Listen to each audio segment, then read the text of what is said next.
Oya otya Isma oluvanyuma Allah nandibadde siri kyendi kubanga omugenzi Allah we yamujjula nafuna a lot of challenges. Nali so protected nga sheka akyaliwo simanyi nsi weefaanana ebweru nga nniiga kabebi akali awo.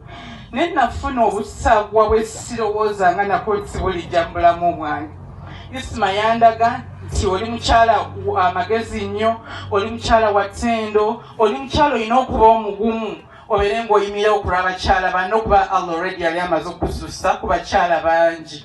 Nabeera ne Isma ne tukola foundation eyayamba omwana ow'obuwala n'abakyala bannamwandu bamu abalabako bangi nnyo bali bwayiseeyo.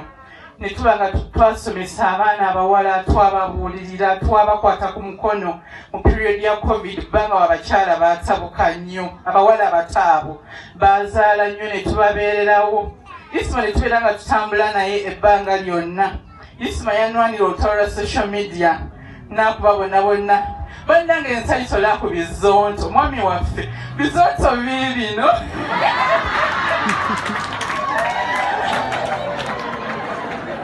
bizonto nsanyisa obbala kuba bubeera ne munvuma neva mu kunyiga ate nenseka tekawala bizonto bino mwami nsanyisa obbala abako. Tusaba Allah Isma mwejjana, tusaba omukwano gwonna Isma kyatulekera abaana nti tunaalabirira abo.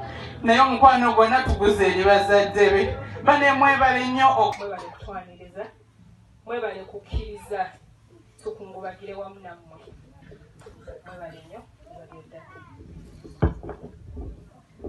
Njatwala omukisa guno okwebaza baganda baffe batufunira mu mawanga ag'enjawulo be tutalabangako, abatusobozesezza okuba tebatuukiririzaamu okutoola kye basobodde betumanyi ne betutamanyi basobola okontributinga ne tusobola okuba te nga tukwata ssente ezo ne tuziwa abafamire okusobozesa omulimu guno okugenda mu maaso. Nsaba mubakubireko mu ngalo.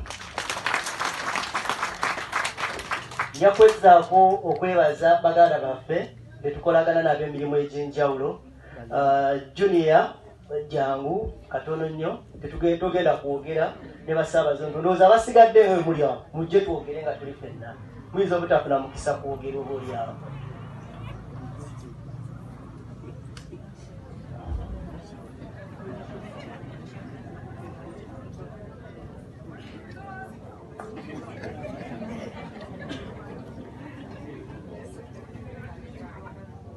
Mbadde nsaba tugenda kwogera just linnya, twoyogerako birala, tukozese obudde bwe batuwadde eddakiika yaffe basobole okubategeera.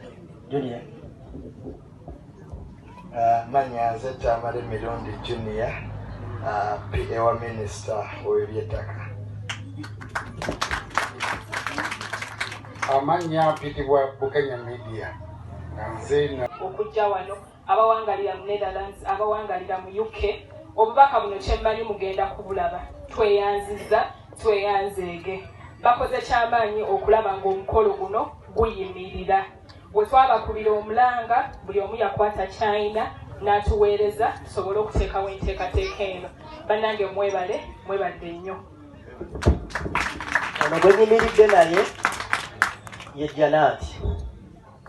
Janaati abangi Isma bwe yava mu bulamu bw'ensi batugambanga nnyo noonya omwana oyo Isma bwe yaleka bwe yatugamba nti yafuuse muwala we. So omwana ono Katonda yatusobozesa wakati awo nga yakafa nasobola okuddayo ku ssomero, avuddeyo okujja okubeerawo ku mukolo guno.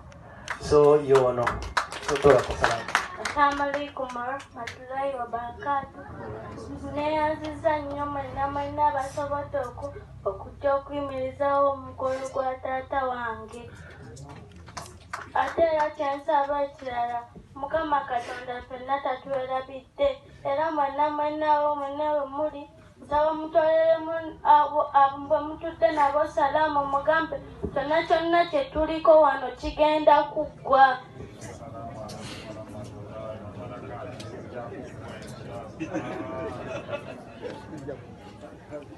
Baseeka bw'oba mulinayo omukisa n'akadde mutusabireko, tetuli bulungi naffe. ekyatwala muganda waffe erinnya pitibwa King Fadi Uncle Bin Lasted Born mukezaakeza bakezokera ogenda okukola kibagira kula kyose mulwanya tumutogezera mudoli Salongo incredible never challenge bamala kangaleke olw'obudde Amanya Zanero na Sakolanga na Isma za final champ. Wala musiza basaba ne banyaba. Nze Mbabali Maliseri Giant Zondo. Assalamu alaikum. Nze Sirwanje Julius. Abamba bita Kidomole ku Radio Simba. Abalaba bita Saba Zondo. Sanso kwala. Mujeba yokoba nyabo ne basebo. Amanya agange nze like bampita Jose da blogger. Assalamu alaikum warahmatullahi wabarakatuh. Amanya nze Makuliro Mako William muzukulu wa Mako ndi blogger nkola n'omukutu gwa Emeralds Media nze nali manager wa Isma Olaxess. Assalamu alaikum wa alaikum assalam. Amanya gange njagala nnyo Isma nga kyali mulamu yanjagaza nnyo eddiini ey'Obusiraamu era yagezaako nnyo okuginyingiza.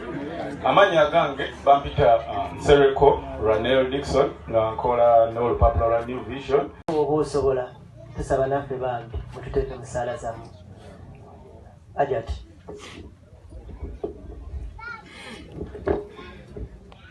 Kakula Isma wetuli mbadde nsaba nkomaawo twongere okwagala Isma twongere omusabira mu dduwa zaffe eza bulijjo mwebale kubaawo ku dduwa ey'olwaleero.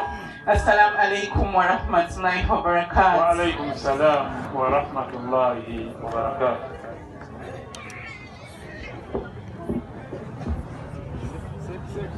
Nga bizondo bwe bigenda nimukodose salaamu ye. Assalamu alaikum wa rahmatullahi